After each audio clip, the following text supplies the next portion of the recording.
Hello listeners, welcome to this listening activity in Unit 1. Language is a tool of communication and the ultimate aim of English teaching is to cultivate students' ability in communication. Listening skills, as you are aware, are vital for the learners. By developing their ability to listen, we help them not only to become independent learners but also to reproduce accurately and refining their understanding along with vocabulary. In this video, I intend to outline a framework that could be used to enhance students' listening skills. There are many types of listening activities. One is predicting content. Prediction involves students to predict on or ahead what they are about to listen. This motivates them to listen as they could confirm or reject their predictions. The second type of activity could involve listening for the gist. It involves readers to understand what is happening based on the keywords that they are able to pick. They later recollect the keywords and able to form a coherent outline. The third activity is what we call as deducting signposting. Signposting language involves learners to look for key phrases, conjunctions, connectivity that helps them to understand what follows or what is reinforced. Say for example, when the speaker says moving on, the students will be able to understand that the speaker has moved on to the next concept. Or if the speaker emphasizes going back to the previous point, the listeners would then be able to understand the speaker is restating what has already been said. The fourth activity involves listening for details. Here, the students listen to the text, the listening passage, to understand what is being conveyed. The fifth one is inferencing. Inferencing is a technique where students look for clues from what is understood as a previous knowledge. They are able to make sense of what they had listened based on their prior understanding. Activities that could follow a listening task could be filling up exercises, choosing the correct option, working on a sheet based on hints, drawing a route map, making observations in a chart, etc. There are three types of listening. One, the students are expected to do listening, what we call as pre-listening. Number two is while listening. And number three is post-listening. In pre-listening is where students start understanding what to listen based on the context provided by the course teacher. The course teacher sets the context. For example, the listening task that has been added in Unit 1 is based on app. So the teacher can provide the context by asking the students to relate their experience on using apps. These apps could be based on educational ones, could be gaming apps, the mobile app. So the context is set by the teacher as pre-listening activity, warm-up questions, tasks. In this lesson, you will find keywords and vocabulary are given which the students would match the keyword with this explanation.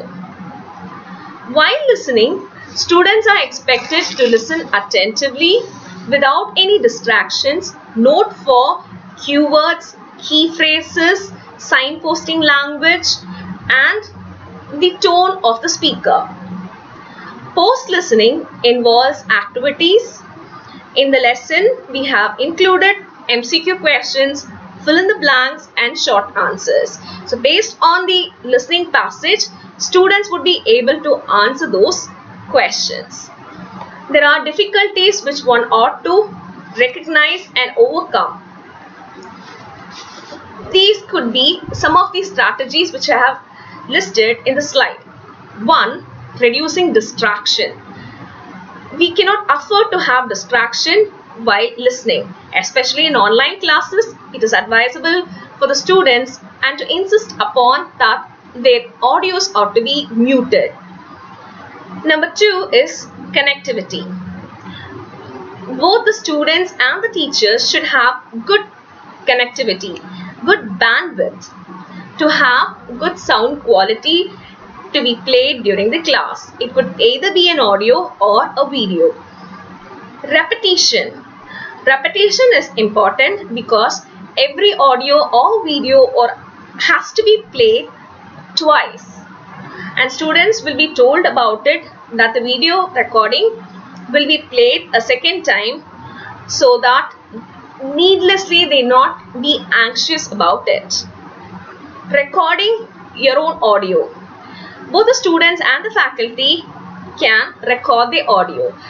Several listening tasks can be added on other than what has been given in the unit. The teacher can encourage the students to create their own audio, short introductory passages, short self-introductions, and send it across in WhatsApp group or any other platform which is advised by the course teacher. YouTube videos can also be adapted for classroom listening tasks. The first time when the YouTube video is played based on a familiar context, it could be muted so the students can make a prediction on the content. The second time, the same video can be played with the audio on. This makes the students to compare the differences between what they had predicted and what has been enacted. Homework. Yeah. To have a continuous flow to listening tasks, they could be advised to listen to news channels or to enjoy the favorite song in English language and make a short summary of what they had been able to follow and make comparison with their notes. I'm hopeful that some of these ideas would be beneficial in your listening task activities. Let's now go to the listening activity provided in the text. An app for learning. This is a business interview. Listen to the interview between Madhu, a news channel interviewer, and a news channel. Listen to the interview between Madhu and a news channel interviewer. Complete the task that follows. Welcome to today's show. We are happy to have Mrs. Madhu, who is the creator and founder of ACAP, as our guest today. This lab is useful in conducting competitive exams like NEET, JEE, NET, etc. online at home. Thank you for coming, Madhu. Thanks for having me. So, tell us about your app. How does it work? Well, at this time of pandemic, everything is uncertain. We do not know when we will resume our normal life.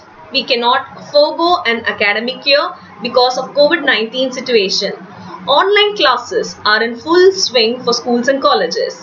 What about the competitive exams like NEET, JEE, NET, etc.? These exams get postponed because of the spike of the virus. Students who aspire IIT or medical college are at the verge of frustration. This ACE comes to the rescue of such students. Well, Madhu, what motivated you to create this app? On seeing the frustration and panic of the students when the competitive exams getting postponed, I was inspired to create this.